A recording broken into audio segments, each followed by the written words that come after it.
Promotional consideration provided by Rockland Trust.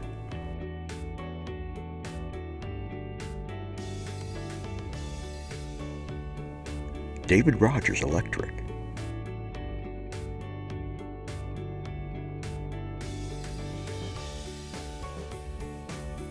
M. Duffany Builders.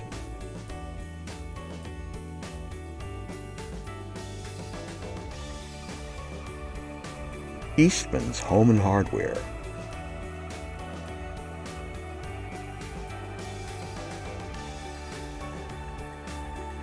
Crane Appliance.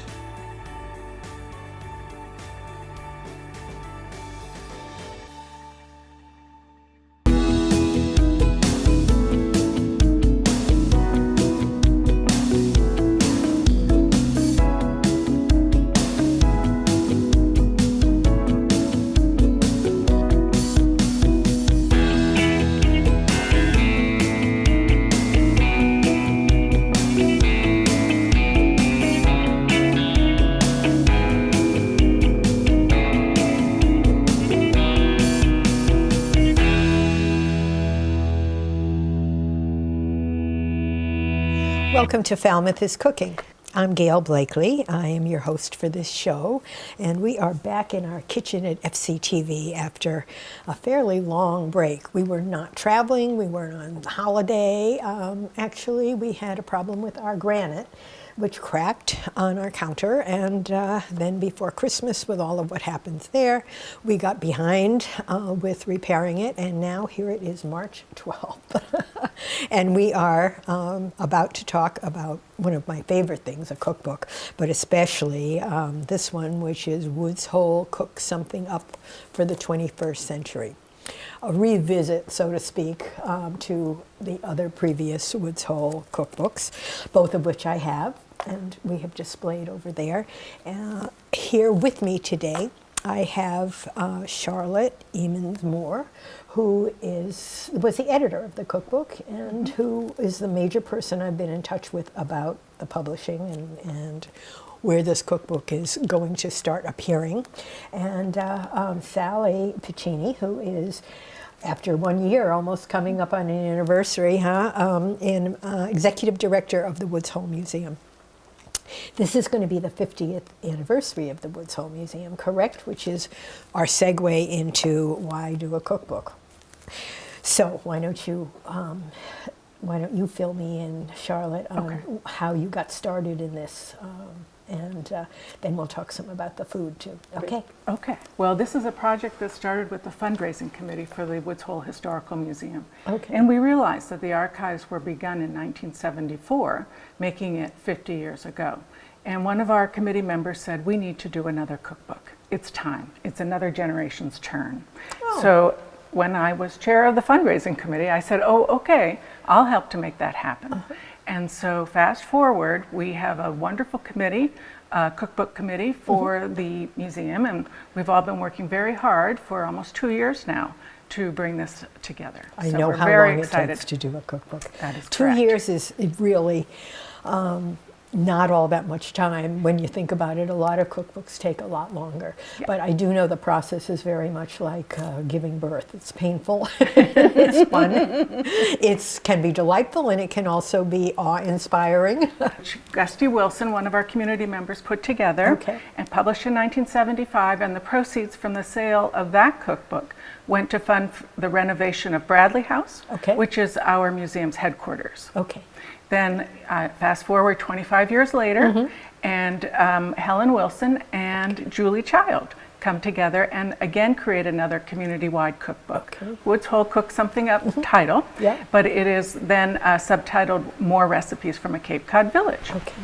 So the archives have grown 50 years since the very beginning. And so this cookbook features many of the objects, the pictures, the photographs, the works of art that have come into the collection since its founding. I wanted to show you, I think I already have once, but let's do it one more time. This is the cover. And the back has a lovely illustration by Barbara Whitehead. Is that the artist? She is the and graphic what did she designer. use? What did she bring to this? Well, we are especially fond of that particular drawing that she did for this project because in a way it's encoded with Woods Hole. It has the popover from one of our local restaurants called Pie in the Sky. The gentleman who first introduced that recipe into Pie in the Sky has submitted it here for us. Wonderful. Yep. And then the mug is, in this still life, is a representation of Tessa Morgan's flying pig pottery. All right, and just in case you wonder why I'm not going to be opening this book and looking at it, because it ain't a cookbook. Not yet. Not yet. So this is what we call a mock-up, right? I think that's the correct term. I really don't know that much about publishing, even though I've been writing and been a journalist for almost 40 years. But here we have the actual. I'm going to try very hard not to drop this, because if I drop this, we are in trouble. And this cookbook is due out in your expecting hands June 5th. Is that what? Just in June. Just early in June. Early June. Yes. Okay. And should anyone be interested about, in terms of acquiring the cookbook, you can certainly just visit the woodsholemuseum.org website and order from there. And I just have to say that Charlotte has just made this happen. She's been amazing and has been here from start to finish, and the beauty of it is really due to her. Well, thank you, but I also have to say in return that we had a very fabulous committee that came together to help and give back to our community and to the museum.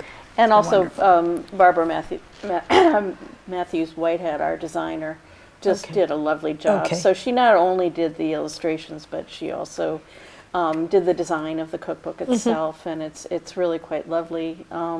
It's sort of an updated version of the older one he did, which was in its own right beautiful, with these gorgeous pen and ink drawings by Joan Kenwisher, local artist. Yep.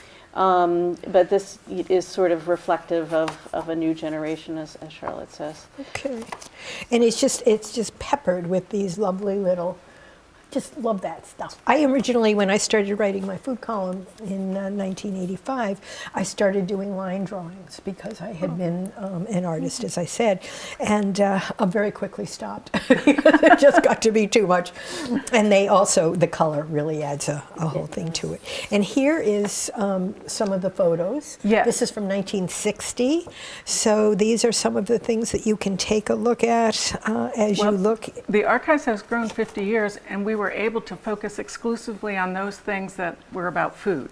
So the image that you just showed is the Woods Hole Child Center at snack time in the 1960s. Oh, that's wonderful. Yes, it is. As part of this process, we met with Helen Wilson and Julie Child, as I said, the editors of Volume 2, so to speak. And at one point, Helen said that the dogs of Woods Hole had not been represented in her edition, in their edition, and they had always regretted that.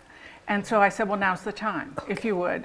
So that actually had been tucked into her own personal edition, waiting to distribute it, I guess, at some point along the way by hand.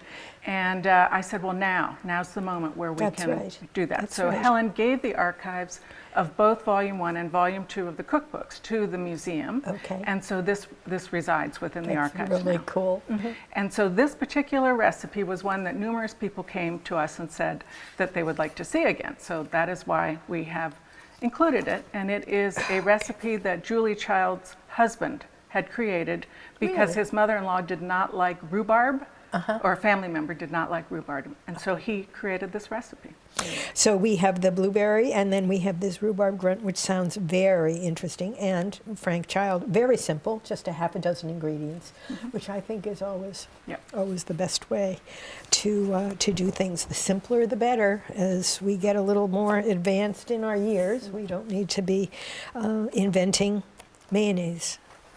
Comes in a jar. Kale soup is oh, how lovely! Is a soup that Dee Ocomp's brother made over the years, and that's what she chose to submit.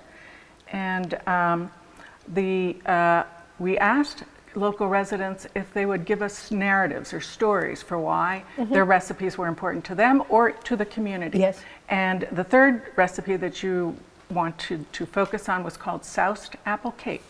And that was submitted by Ellen Tully. Okay. She said that she grew up in a generation of people who were looking at and consulting the Julia Child recipes. And Okay. she wanted to do something different. And so she did research and she came up with this recipe from her travels. And she said many people over the years had asked her for the recipe, but she had not been willing to give it up. But she is now 82, and she thinks it's time to give it as her gift. And we have several, I think many of them sort of the science bent, who go into very, True. very fine detail about, for example, how to fillet a scaup, which are very bony fish. Okay. And so we have quite the detailed instructions. We love it. The stories are there. It's very reflective of the community, Yes, that's right. as it very much should be. That's right. May I see the 2002 one? Is Yes. that, I just want to take a look at that, show people. Because this is, again, it's spiral bound. This one is going to be spiral bound too. Our community People asked for really that. Want that. Yes. Yeah. And this one is one that I have cooked from it, and this has some stories with the person who submitted it, but they don't look as lengthy as some of what we have there. Obviously, not the scup recipe, but I think that this is the kind of cookbook, as you said, that you sit down, you read, you put stickies on it, you dog ear it, you do whatever, and you say, I'm going to make it. And then after you've made it, you sort of go back and say, oh, that's what they meant when they said That's right. such and such. Okay. All right. And the original, show me the original Sure. too, this little baby cookbook here. Yeah. Yeah. Cook something up. Oh, this is terrific. Bring aboard turkey divan. If this isn't a boater's, very That's right. often we have this aboard our boat Raven. Cook it ashore, bring it on board, and it's just It's interesting. terrific. Just terrific. Community members relay their secrets for success. Do you know what I mean? Yes, I do. Yeah. I do. Yes. And they don't leave something out when they give you the recipe, which is what so many people always say is that what's going to happen to me, which I Well, don't their think names are it does. associated with the recipes, so you can go and find yeah, them. Yeah. Yeah. Okay. We have. How many of your recipes are actually in this, Sally? Just two. Just two. Yes. So we have the Marcella Hazan that we're Yeah. making today. And what's the other one? Another Marcella Hazan. Okay. It's just a really simple basil apple condiment. Could not be simpler, but it's so good on grilled food, especially like grilled lamb chops. Okay. Because- Especially in August. Yes, and that combination for some reason of the basil and the tart apple with some salt, just in Wow. olive oil. It's just Wonderful. delicious. Sounds like the price of the cookbook itself. And you chose for us today the Marcello, which is the ham and peas in a cream sauce tossed with pasta. Yes, it's a nice welcome to spring. Yes, it is. And don't we want spring on March 12th? The sun is out at least, so that's good. We are going to probably wrap this part of the show up and get into the kitchen and demonstrate one of the most delicious pasta recipes that is in existence. I think Marcello certainly has made huge impact on this country and obviously on you as well. How did you get acquainted with her? How did that come about? A friend of mine, when I was engaged, gave me her Essentials of Italian Cooking for a gift, Okay. and since then, I just fell in love, and she's absolutely my favorite Italian cook, as I say in the cookbook. Besides my mother-in-law. Besides your mother-in-law, okay.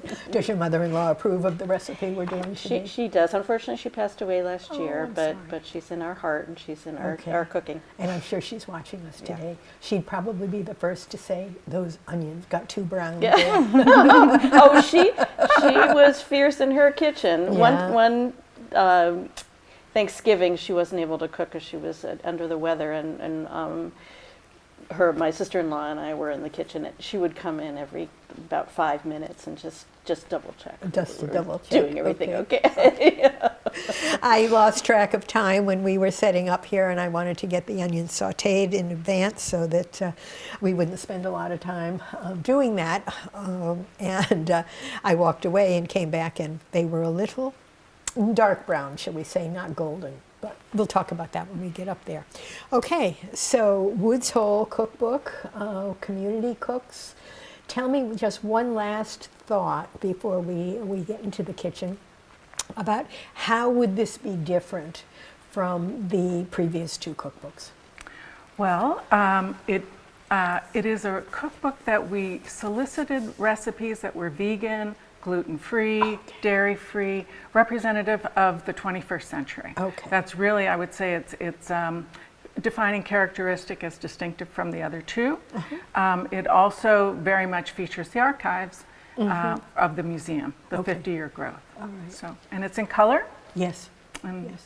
we think it's an amazing treasure Okay. for people to I think pass Woods through Hole is generations. not only a state of mind, but also an amazing treasure. So, okay, then let's get started in the kitchen. Okay, welcome back to Falmouth is Cooking. We are cooking in a different state of mind today. We're cooking in a Woods Hole state of mind because we are cooking from this new cookbook that's going to be out in early June to reflect really the Woods Hole community and also to support the Woods Hole Museum.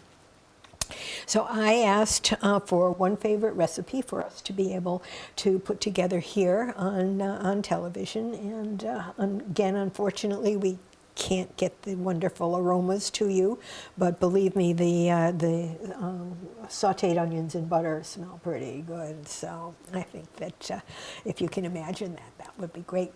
We are cooking one of your favorites, Yes. Sally, and why don't you show us the picture of Marcella, and then also open the book to the recipe that we're going to be making. This is one that you submitted to the cookbook, Yes. correct?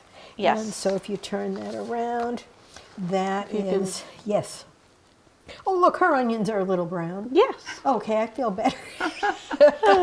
Okay, and why do you like this recipe so much? Well, there are a number of reasons. Number one, well, first of all, because it's delicious. Yeah. But don't count calories over here. because it's absolutely chock full Don't of count calories. butter and Yeah. cream.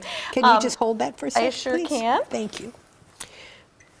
And you make it a lot. I make it a lot, and even though I think traditional Italians would frown upon it, I sometimes use prosciutto, or what we call prosciutto in Italian American style, which adds a sort of a different flavor, because prosciutto, of course, is salty and you can use fresh peas if they're in season, which is really lovely. But as Gail will talk about, the organic frozen peas work really nicely as well. Good. Okay. And for supplies for this, you went to one of our wonderful places for a purveyor, essentially, of Italian goods, A Slice of Italy, Yes. on Main Street in Falmouth, right? Yes. So we are going to be using the ham from there. And when you talked with them, did you tell them what you were making? I So did. they suggested this ham. It's They not did. prosciutto. It's not. It's more of a mild Italian ham. Yes, Is that what it is? unsalted. Yeah. Unsalted. Unsalted. Okay. And we have some lovely butter that we've sautéed our onions in. Let's talk for a minute about onions. This is your usual yellow onion that you can buy just about anywhere. I have found that it's very strong, and certainly you always cry when you chop it, but I think that I have come to prefer the white onion. A lot of people are talking about red onions, but I don't know, I don't like the way they color the food, so I tend to stay away from them. I like them raw and pickled and that kind of thing. But so we have half a white onion here that we have chopped, and I put in maybe, I'd say this is about a quarter of the large onion, even though the recipe calls for half. But I think that this is a good amount. So I'm going to bring this up to a little simmer, and I'm going to add the ham to it. Ooh, can you hear that? Isn't that wonderful? Now I wish you could smell it. Yeah, I was thinking the very same thing. Think for me, please? Yes. Thank you. Is that when you're making a dish that calls for so few ingredients, you really want to use ingredients that are going to shine. So you definitely want to use the best butter that you can get, which is often a European butter, but you can go with the traditional Cabot's, Land O'Lakes, those kinds of things. This is Kerrygold. We want to brown the ham a little bit. So Kerrygold, Plugra, the European butters have a higher butter fat, and I just think they're more delicious. Yeah. But use what you have. Don't feel that you have to go out and buy new things, because you probably have some frozen peas in your refrigerator, freezer, and you want to give this a little color. And because it's unsalted, I'm going to add a pinch of salt, a fairly hefty pinch of salt, because we have unsalted butter too. And you add freshly ground black pepper to this. I generally do, yes, at the very end. Yeah. It's a nice touch. I also like white pepper in a dish like this, because it doesn't jump out at you like the black pepper will. And it has a similar flavor? And it has a little different, but it's close. Yeah, Okay. Very similar. So we got that. The ham is coloring.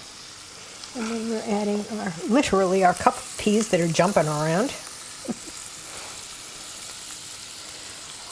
The beauty of this recipe also is that you can really adjust it. Yes. If you've only got a half a cup of peas, go for it. If you've got 2 cups of peas, then you need to do more.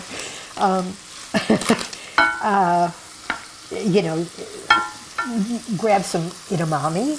I know Marcella's probably turning over in Interesting. Here, but of course you could use, some people might use frozen lima beans, and you can just use what you have. Yes. And whatever ham, and I think you could probably even do this with pancetta. So simple. What we're going to do is add some cream, and we have heavy whipping cream. And then we have some grated cheese that Charlotte grated for us. This is one of the cheeses from Slice of Italy, and this is the 5-year-old Parmesan. So I think that this is one of the good ones. I know they have 30-year-old ones, but who can afford that at this point? And we have it beautifully grated, and we're going to add that when we add the liquid. The other thing about this is it really just crumbles beautifully. If you're doing a charcuterie tray, or you have some salami and other stuff that you're putting out sort of as a little antipasto, you can put out the shreds of this cheese, that size, and this is just a delicious, salty, nutty. I love Parmesan. Thank you. Oh, I do too. And I especially like it in chunks like that. They're good. Yeah, very good. Strong flavor. Thank you for getting the good stuff. All right. So this is coming along nicely. I'm going to put the cream in. Looks to me like all the peas are heated through. The ham has taken on a little bit of color, but not a lot. So in goes the cream, and I put a little bit more than a half a cup. I'm going to keep some here just in case we want to add it. I'm going to turn this heat up, and this is going to simmer until reduced, right? Till it thickens. That's the secret. And you can see that thickening up. Yes. Yes? All right, why don't you sprinkle a little cheese, and you're the expert here, you've made this before. Sprinkle in some cheese and stir it up a little bit. This is so simple and so good. I'm going to put a little bit in, and then we'll add more when we Okay.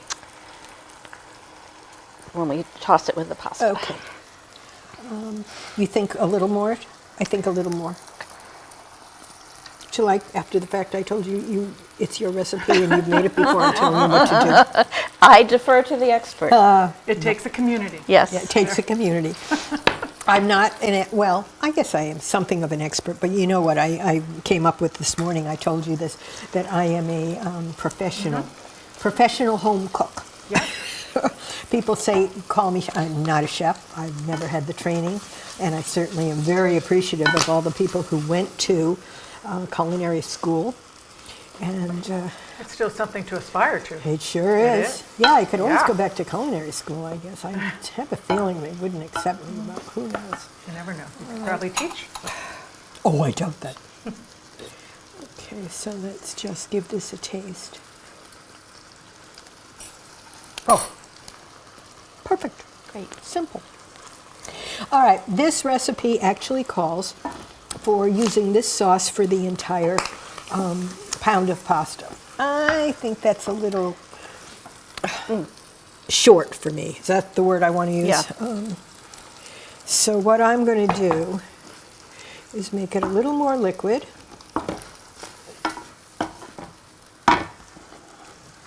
Okay, and I'm just going to take a couple handfuls Okay. of this.